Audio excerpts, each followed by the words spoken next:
آیات کې الله جل شانه د مشرکین مکه د یوې شبهې جواب ورکړی دی چې د هغې یو شبهه دا وه چې نبی علیه السلام په خپله باندې عربي دی او قرآن دا الله تعالی په عربی کې نازل کړی دی.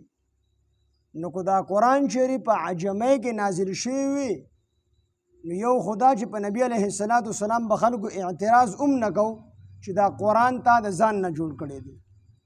ځکه چې انسان شعر او شاعري دا اکثر په خپله ژبه کې کولی شي، په نورو ژبو کې ورته مشکله وي. لکه پښتانه کو شعر او شاعري کوي نو په پښتو کې کوي، دغه رنګې اردو والا په اردو کې، پارسی والا پارسی کې. ځکه دا شعر او شاعري دا په خپله ژبه کې په ښکلې طریقې سره د دې حق ادا کېږي، او که په بله ژبه کې کېږي نو هم د شاعرۍ چې کوم حق دی هغه نشي ادا کولی. نو مشرکین مکه اعتراض دا وکړو نبی علیه السلام باندې دا قرآن په عجمی ژبه کې نازل وي. نو نبی علیه السلام باندې بیا خلکو دا اعتراض نه کو چې دا قرآن د نبی علیه السلام د ځان نه جوړ کړی دی. او دویمه پیدا به دا شی وه، مشرکین مکه دا شبهه وه، دا اعتراض یې و چې دویمه پیدا به دا شی و چې د قرآن به د نورو کتابونو سره مشابهت راغلی و، موافقت پې راغلی و.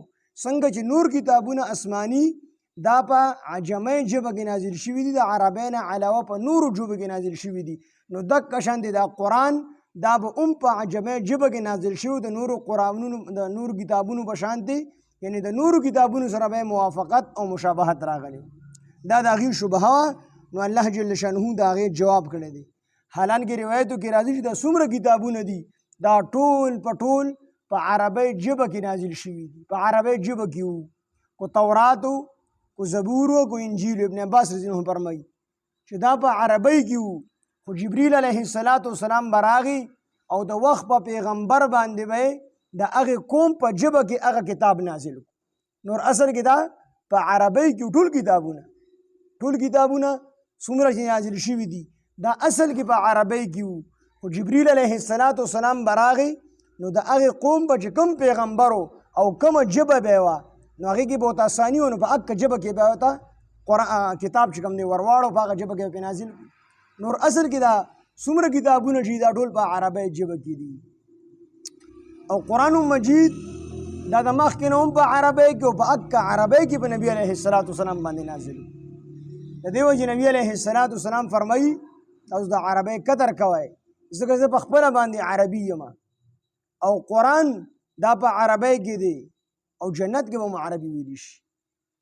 او عربي ژبه دا ډېره فصیحه او بلیغه ژبه ده، ډېره بهترینه ژبه ده، ډېره ښکلې ژبه ده. د یو لفظ پکې په سوونو معنیږي، د یو لفظ دا پکې په سوونو معنی کړی شي. نو دا وسیعه ژبه ده، ښکلې ژبه ده.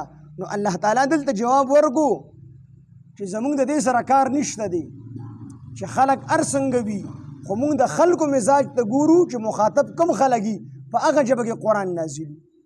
یعنې د هغه د قوم چې کومه ژبه وه نو په هغه ژبه کې مو پیغمبر هم لیږل دی، په هغه ژبه کې مو کتاب ورله هم ورکړی دی. څه دپاره؟ دوی ته خبره واضحه کړي. نو چې په کومه ژبه کې د قرآن مجید لومبني مخاطبین عرب وو نو الله تعالی ورته عربی کې قرآن راولېږو او نبی علیه السلام ورته عربي راولېږو. نو په عربی باندې هغوی پوهېدل هم صحیح او د نبی علیه السلام په خبرو باندې هم پوهېدل. نو ښکلی بیان ورته نبی علیه السلام واضح وکړو، قرآن یې ورته بیان کو. نو الله وایي زموږ مقصد عربي او عجمي نه دي، خو زموږ مقصد دا دی چې دا خلک کو ته پیغمبر کم راشي، کم کتاب راشي چې دي د مخاطبین په دې کتاب هم پوه شي، د پیغمبر په دې خبرو باندې هم پوه شي. زموږ مقصد دا دی. الله فرمایي اوس پیغمبر راغی، پیغمبر ورته بیان وکړو، حق یې ورته ورسو، خلکو ته ښه او بد وښودل، سمه او خرابه لارې ورته وښودله. اوس د خلکو خوښه ده کو دوی په سمه لاره باندې ځي او کو په خرابه لاره باندې ځي. کو جنت والا لاره باندې ځي جنت ته به رسي، کو جهنم والا لاره باندې ځي جهنم ته به رسي. نو الله وایي چې زموږ د دې کتاب نازلول مقصد دا دی چې دا پیغمبر خلکو ته دا کتاب ورسي او خلکو ته بیان وکړي، خلک په خبره باندې پوهېږي. زموږ د کتاب نازلېدو مقصد دا دی. عربي او عجمي ده په خپل ځای باندې، خو مقصد زمونږ دا دی چې دا خلک پوه شي.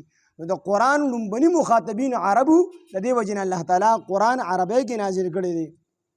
او الله وایي چې موږ هر پیغمبر لیږل دی نو د هغه قوم په ژبه کې مو لېږل دی خو د قوم ژبه عبراني و نو پیغمبر مو د عبراني را لېږل دی او کتاب ورته هم په عبرانۍ کې را لېږل دی